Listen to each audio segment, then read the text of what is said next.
Invité de On n'est pas à l'abri d'y faire une bonne émission sur France Bleu, Stéphane Tapie a raconté ce qu'il a enduré à l'idée d'être le fils de Bernard Tapie.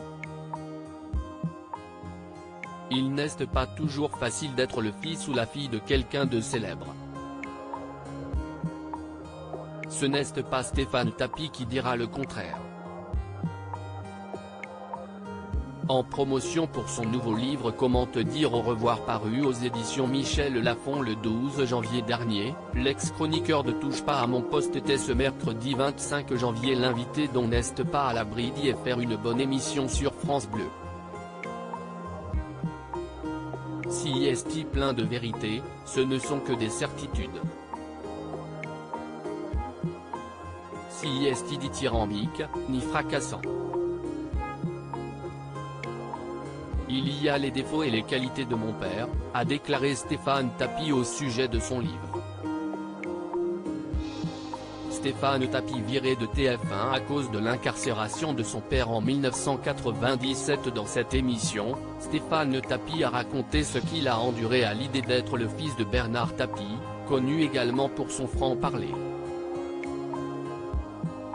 On m'a mis des bâtons dans les roues parce que j'étais son fils et c'était forcément à chaque fois à tort, regrette-t-il avant de revenir sur l'incarcération de son père. Quand mon père rentre en prison, j'ai une émission qui cartonne sur TF1 et la direction me retire de l'antenne parce que ce n'est pas compatible avec un père en prison.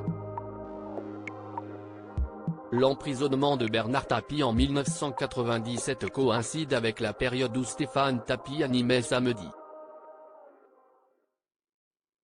Et vous ? Sur TF1. Il était également le rédacteur de Tout est possible présenté par Jean-Marc Morandini sur cette même chaîne.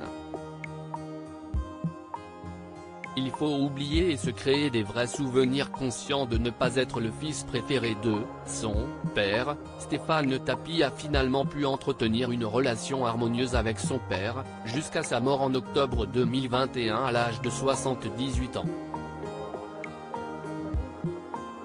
Quand la personne qu'on aime, quels que soient les petits accrochages qu'on a pu avoir ou les petits désaccords, tout ça il faut mettre de côté, a insisté Stéphane Tapie à France Bleu.